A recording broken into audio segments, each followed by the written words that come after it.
De cómo engordé buscando el hambre en la Rusia soviética. Por William M. H. Duprey. Año 1936. Fui uno de los 12 obreros y campesinos elegidos por sus propios sindicatos y organizaciones fraternales, auspiciados por el Grupo de Amigos de la Unión Soviética, para visitar la URSS e informar sobre cómo funciona en la práctica el socialismo.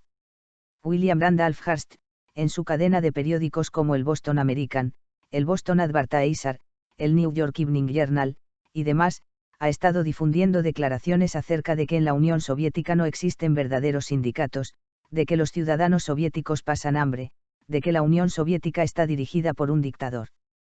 Obreros y campesinos fuimos enviados allá para averiguar si Hearst decía la verdad o mentía, para enterarnos de cómo los ciudadanos soviéticos trabajan y se divierten, qué comen, cómo funcionan sus sindicatos y cooperativas de producción agrícola, si tienen desempleo, qué medidas se toman para la vejez y la discapacidad, cómo se tratan a las mujeres y niños, y muchas otras cuestiones.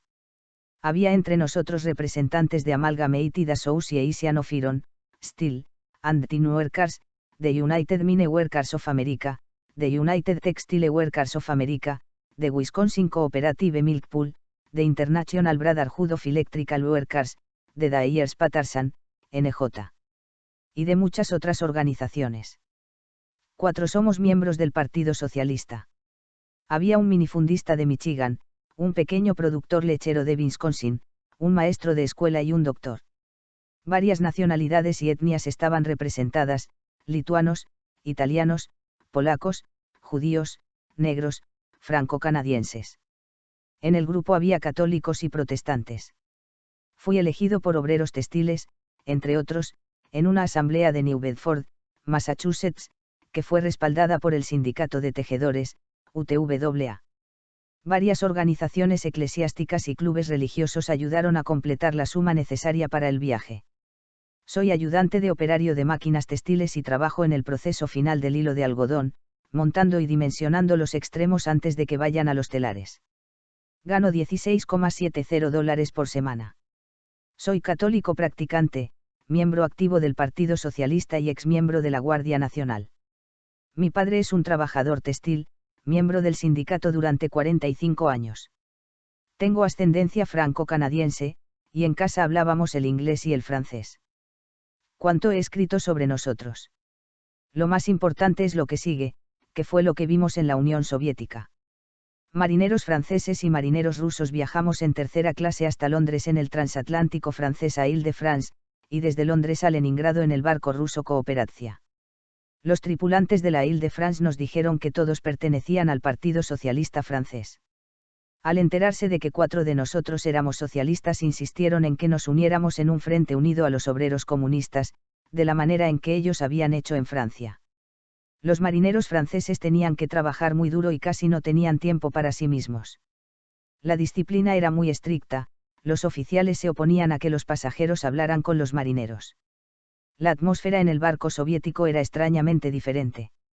Los marineros no saludaban a los oficiales, sino que los llamaban camarada. Cuando estaban fuera de servicio, me sorprendió ver al capitán y a los miembros de la tripulación juntos cantando con todas sus fuerzas. Había una gran habitación común para marineros y oficiales, y una esquina roja con un busto de Lenin, libros y artículos. Me comentaron que el trabajo de la tripulación no era muy duro. Estarían en tierra durante el próximo viaje del Cooperatia con el pago completo, hacían un viaje de cada 2, para poder estar en casa con sus mujeres y familiares la mitad del tiempo. Me di cuenta de que la disciplina era estricta cuando estaban de servicio, y tanto los oficiales como los marineros parecían competentes en su trabajo. Fuimos recibidos en el muelle de Leningrado por representantes de los sindicatos, reporteros de periódicos y fotógrafos. Había una banda de obreros de un taller que era muy buena. Después de los discursos en ruso y en inglés nos fuimos a nuestro hotel y cenamos. La cena fue excelente, pero el servicio era escaso. Me explicaron que no había suficientes camareros y la razón de esto era que tomaban otros trabajos. Al día siguiente visitamos la fortaleza de Pedro y Pablo, una antigua mazmorra para presos políticos, obreros hechos prisioneros por los capitalistas rusos porque luchaban por sus derechos y por un gobierno obrero. Ahora es un museo. El antiguo palacio del zar es también un museo y todo ha quedado como lo dejó la familia del zar. Vi en la Unión Soviética que los lugares históricos como antiguas prisiones, palacios y muchas de las iglesias, se mantienen intactos y se han vuelto museos. Sabía que yo había sido mandado por los trabajadores de New Bedford para algo más importante que visitar museos, así que los pocos días siguientes los dediqué a investigar las fábricas textiles de Leningrado. Durante mi estancia en la Unión Soviética me concentré en las fábricas textiles y en los talleres de ropas, viendo con mis propios ojos cómo funcionan, qué tipo de maquinarias usan, cómo están organizados los sindicatos y cómo se desempeñan, los horarios, los salarios, y las condiciones de vida de los obreros textiles y de la ropa. Labor de detective aficionado en la Unión Soviética. Antes de salir de Estados Unidos, algunos de mis amigos me aconsejaron que no creyera en todo lo que me contaran. Te mostrarán solamente lo que ellos quieren que tú veas, me advirtieron. Así que mantén los ojos bien abiertos. Por eso fue que durante mi estancia en la Unión Soviética realicé una pequeña labor de detective aficionado. Las delegaciones de los sindicatos venían a informarnos sobre las fábricas textiles que serían las más apropiadas para visitar. Después de haberles dado las gracias con mucha amabilidad, con mi compañero delegado, Adam Chada, un minero lituano de Pensilvania que hablaba ruso, salíamos a investigar las fábricas textiles que el sindicato no había recomendado. Más tarde iríamos a examinar también las fábricas modelo. Casi siempre viajábamos montados en tranvías. Le tiraba de la manga a Chada y le decía, bajémonos aquí. Descendíamos y nos dirigíamos a la casa de algún obrero. Chada explicaba quiénes éramos y el obrero nos mostraba su casa. Nunca pudimos escaparnos hasta no haber ingerido una comida con el obrero y haber bebido algún buen vino soviético. De este modo llegamos a promediar unas 6 comidas al día. En mis intentos de encontrar una familia hambrienta en Rusia, que es de lo que habla M.R. Harst, gané 15 libras, 6 kilos 800 gramos, de peso. Fábricas textiles en la Unión Soviética. Visité la fábrica La Rosa Roja en Leningrado, que es la mayor fábrica textil de Europa. Fabricaban productos acabados de algodón y algo de lana. En 1930 el salario promedio en la fábrica era de 93 rublos al mes. En 1935 es de 184, y muchos obreros ganan bastante más. La mayor parte del trabajo es a destajo. No tienen relojes contadores, pero usan su propio sistema para medir el trabajo que es supervisado, por los propios trabajadores. Las mujeres reciben igual salario que los hombres por el mismo trabajo. Todas las máquinas peligrosas están protegidas. Algunas máquinas que no habríamos pensado en proteger en los Estados Unidos, por ejemplo, las poleas de correa inferiores en la sala de corte, están cubiertas. En la sala de tejido también se cubre la zona donde la lanzadera golpea el interior de la carcasa. La comida de un obrero con familia cuesta alrededor de 168 rublos al mes. Los trabajadores pagan el 10% de su salario por el alquiler. Las cuotas sindicales representan el 1% de los salarios mensuales. De esta forma, una pareja en la que ambos trabajan, tendría dinero tanto para cubrir sus necesidades como para muchas comodidades. No cabría preguntarse entonces por qué el 70% de los obreros de la Unión Soviética posee cuentas bancarias. Un tejedor de seda se ocupa de 3 telares como promedio y nunca de 6 como ocurre en los Estados Unidos.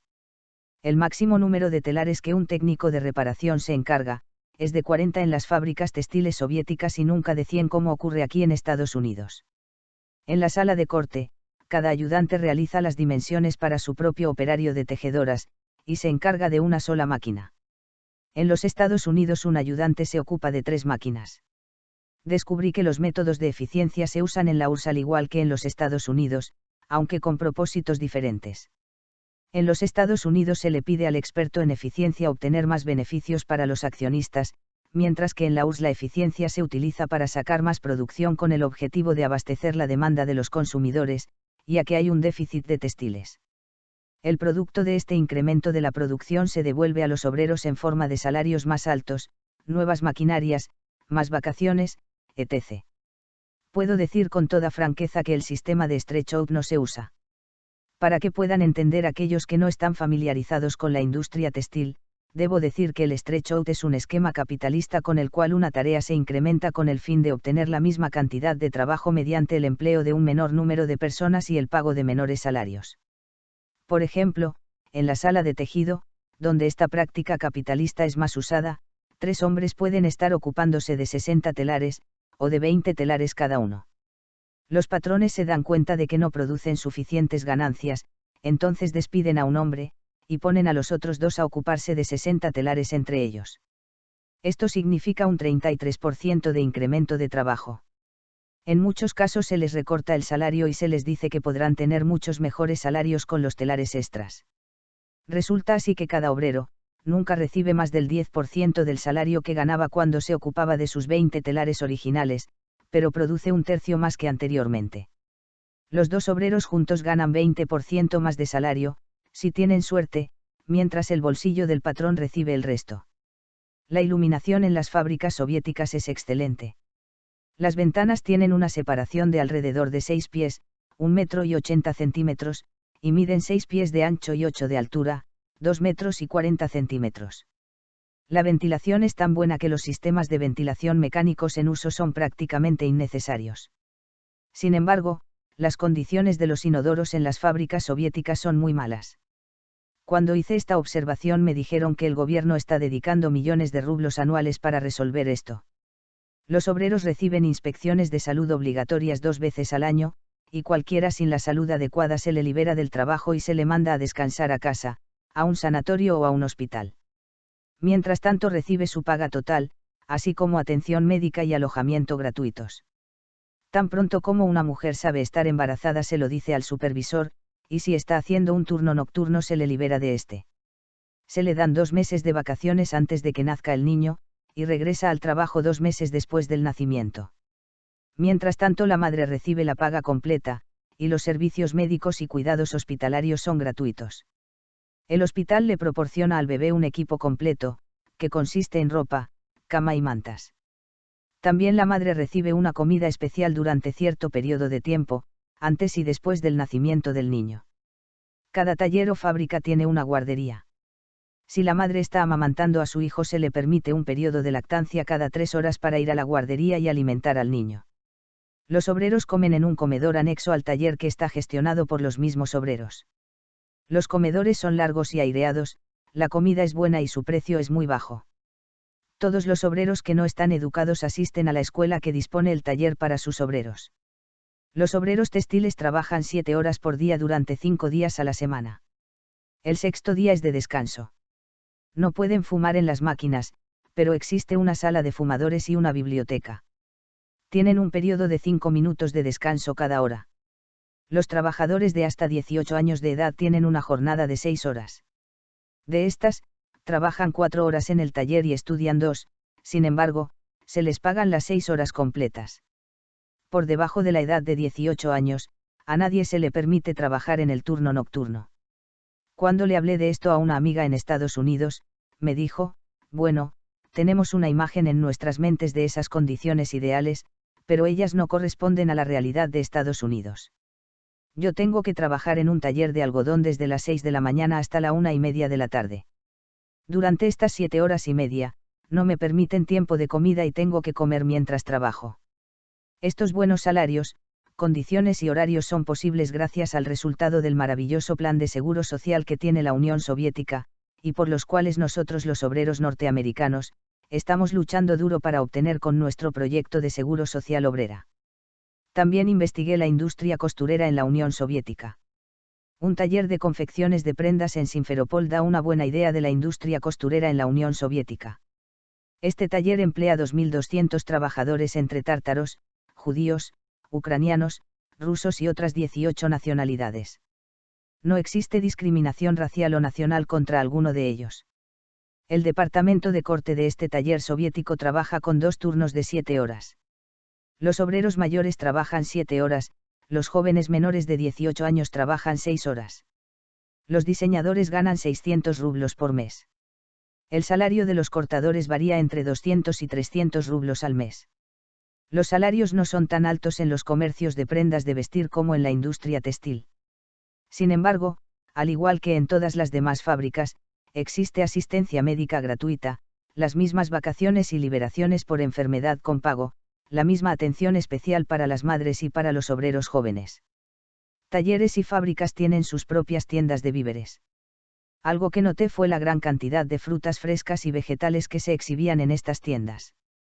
Las mesas de trabajo para las muchachas obreras estaban construidas en forma de grandes herraduras. Dentro de estas herraduras se sientan las obreras con los codos apoyados en la mesa. El sistema de transporte se utiliza para llevar al obrero a la fábrica y para devolverlo a su casa también. De los 2.200 trabajadores de este taller solo una muchacha usaba luz artificial. Había muchísima luz natural para el resto. No había jefes merodeando y diciéndoles a las muchachas que se apurasen, no serían despedidas. Las muchachas tampoco tenían que salir con los jefes para mantener sus puestos de trabajo.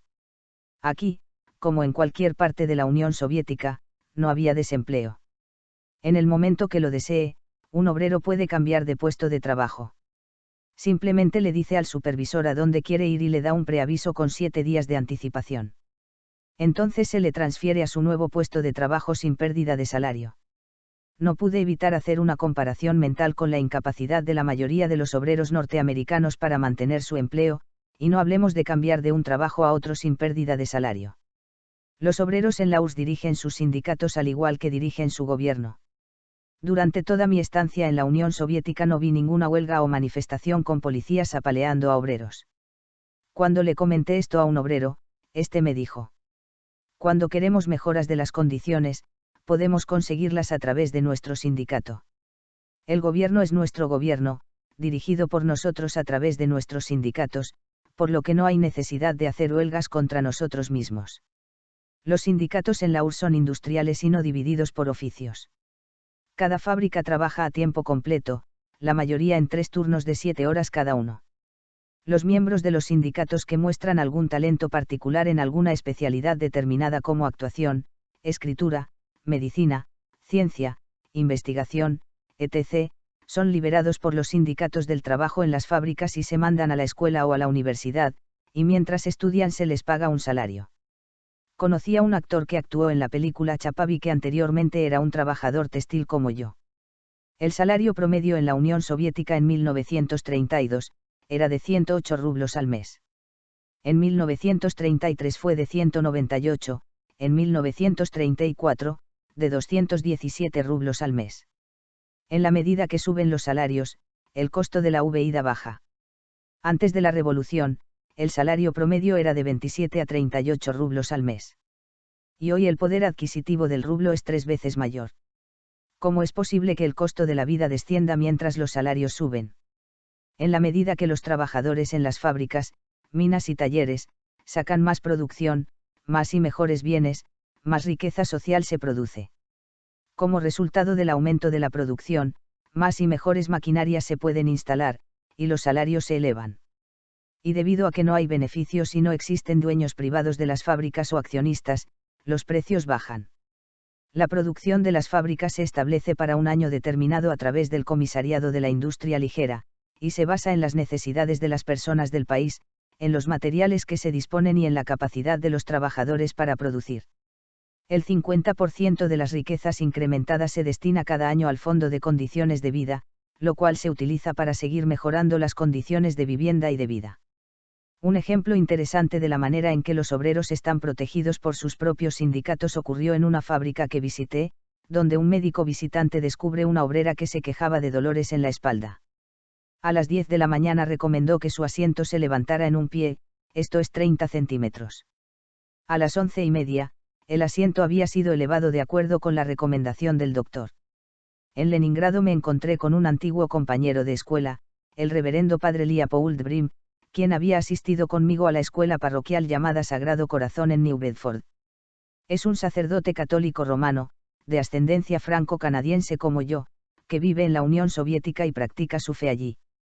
Desde luego resultaba de gran interés para mí, por el hecho de ser yo un practicante católico y de haberme encontrado con un amigo de la infancia que era un sacerdote católico en la Unión Soviética. Me dijo que el gobierno soviético no tenía ningunas intenciones de interferir con él o con sus feligreses, ni de impedir que practicase libremente su religión. Por supuesto que existe mucho sentimiento antirreligioso entre los obreros, me dijo. Esto es natural, porque, como me explicó, durante el zarismo la religión fue usada por el capitalismo para reprimir a los obreros. Desde que los obreros tienen ahora su propio gobierno y no existe un gobierno capitalista, la Iglesia ha sido separada del Estado. La religión es ahora lo que debe ser, Un asunto personal. Cuando le pregunté por qué muchas iglesias se han cerrado y han sido usadas para otros fines, me explicó que la mayoría de la gente que sigue las doctrinas de la iglesia son personas mayores, y que son muy pocos como para contribuir al mantenimiento de tantas iglesias y pagar los impuestos de los bienes de la iglesia. No tengo las dotes de orador o poeta para poder describir el 1 de mayo en Moscú. El espectáculo de obreros libres y felices, marchando por millones, despreocupados, cantando, 100% apoyando a su gobierno, mientras el ejército rojo marchaba y aviones rugían en lo alto para mostrar al mundo la disposición de los obreros soviéticos a defender su gobierno. El Templo de los jóvenes, las personas de 75 años o más, que habían conocido la opresión bajo el zar, marchando cogidos de los brazos con los niños que habían crecido bajo el socialismo. Todo eso fue una experiencia tremenda para mí, de la cual jamás podré olvidarme. El 1 de mayo en Moscú sin duda, hace del señor Hearst un mentiroso, así como a sus escritorzuelos pagados, a los así llamados socialistas como Lang, Smith, Admiral Sterling, Ripley, y al resto de esa jauría. En mis 6.000 millas de viaje por la Unión Soviética, incluyendo Ucrania, no vi un solo caso de hambre o desnutrición, sino todo lo contrario, un pueblo sano y feliz trabajando valientemente para construir el socialismo. Mandamos un telegrama a los amigos de la Unión Soviética y a las sedes del Partido Socialista confirmando esto. La Unión Soviética es el único país del mundo donde a los estudiantes se les paga mientras estudian. En todos los lugares donde estuvimos se construían nuevas escuelas. La gente leía en cada fábrica o taller, o en los tranvías y en la calle. El día en que se publica alguna nueva novela sobre el avance del socialismo en la Unión Soviética, se produce una carrera desenfrenada en las librerías, y con frecuencia, antes de que anochezca, la primera edición completa se agota. En Gorluoka visité una casa de huérfanos, donde niños desde 4 a 12 años, cuyos padres han muerto, viven y estudian. Elegí a un chico de alrededor de 11 años y lo entrevisté a través de un intérprete. Sus respuestas claras y la aprehensión de la información me asombraron. Le pregunté, ¿qué forma de gobierno preferirías tener, el de Alemania o el de la Unión Soviética? Me contestó, ¿se da cuenta usted de todo lo que tendríamos que sacrificar si regresáramos al capitalismo? Aquí todo el mundo trabaja, tenemos bastante para comer, ropas, y sobre todo, libertad. ¿Qué tienen en Alemania? La opresión de la clase dominante. No hay libertad de expresión. Existe un loco que se llama Hitler que masacra o manda a las prisiones a aquellos que discrepan de él y no aprueban su forma de gobierno. Intenté ponérselo más complicado al niño, pensando que seguramente no sabría nada al respecto, y le pregunté, ¿qué piensas de Huey Long? El chico me contestó, tenemos algunos Huey Longs en Rusia, solo que aquí los llamamos por su nombre, globos. Grandes bolsas rellenas de aire caliente. Cuando terminé de preguntarle, entonces él comenzó a entrevistarme a mí. Preguntó muchas cosas acerca de nuestros sindicatos, de las condiciones de trabajo en Estados Unidos, y así sucesivamente. ¿Qué piensa usted de la NRA? National Recovery Administration, me preguntó de repente. Le hice un guiño al intérprete. Es algo bueno, le dije al chico. Si se pone al servicio del trabajo vamos a obtener todo lo que queremos. El chico miró perplejo y le dijo al intérprete, o este tipo está loco, o es muy ignorante, o simplemente se está burlando de mí. Todo el mundo sabe que la NRA es buena para una sola cosa, para incrementar los beneficios de los dueños a costa de los obreros. Quiero enfatizar el hecho de que los niños rusos, sin embargo, no son amanerados, ni están mimados ni son impertinentes. Son brillantes, saludables, están bien informados y se interesan por el deporte y por los juegos. Tienen una seguridad y un dominio de sí mismos que solo la verdadera libertad puede ofrecerles. Al regreso de Leningrado por la ruta del canal de Kiel, veíamos con frecuencia obreros alemanes. Los saludábamos y ellos nos respondían con el saludo nazi alargando sus brazos hacia afuera en ángulo. Luego miraban cuidadosamente a su alrededor, llevaban lentamente sus brazos hacia atrás y apretaban sus puños en saludo rojo a la hoz y al martillo que ondeaba en nuestra proa. En Londres dos cosas me llamaron la atención, la suciedad del metro en comparación con el de Moscú y las multitudes de personas paradas mirando las vidrieras de los negocios, en los cuales difícilmente alguien entraba. En Moscú las tiendas están repletas de personas, y el gentío corre de una tienda a otra, como si tuvieran temor de que los productos fueran a desaparecer antes de poderlos comprar. No hacía ni 5 minutos que me encontraba en Nueva York cuando ya vi una manifestación con policías que amenazaban a los manifestantes. Mucho más no puedo relatar por falta de espacio. Me hubiera gustado hablar de cómo se tratan a las 168 diferentes nacionalidades de la URSS y la absoluta falta de prejuicios raciales que existe allí. También me habría gustado haber escrito sobre el Ejército Rojo y su papel en promover la paz, de la libertad de prensa y la enorme cantidad de periódicos y libros que se venden o se entregan a los obreros, del maravilloso nuevo metro de Moscú, donde al dejar caer una colilla de cigarro, recibí una reprimenda de un obrero regañándome por estar ensuciando su metro con una simple colilla, de las nuevas casas, escuelas, fábricas y hospitales que se construyen por todas partes, de la maravillosa solidaridad de los obreros, de cómo me divertí con ellos en sus días de descanso, yendo a picnics, cantando con ellos, comiendo su buena comida, bebiendo su buen vino, de las cooperativas de producción agrícola, en una de las cuales, después de inspeccionar la porqueriza, nuestro delegado campesino estadounidense dijo: «Diablos, aquí tratan mejor a los cerdos que como nos tratan a los campesinos en Michigan», de los teatros, obreros, museos, parques de cultura y descanso, y muchas otras cosas más. Todo lo que puedo decir es esto: Hearst miente. El socialismo funciona, lo he visto yo funcionar en la Unión Soviética. No aprendan sobre la Unión Soviética de los enemigos de los obreros, de los Hearsts, los Langs, la prensa capitalista. Conozcan de la Unión Soviética a partir de las publicaciones de los amigos de la Unión Soviética, de los hermanos de sus sindicatos, miembros de sus iglesias y organizaciones fraternales, que han estado allá y han visto el socialismo en la práctica, dándose cuenta de que el socialismo sí funciona.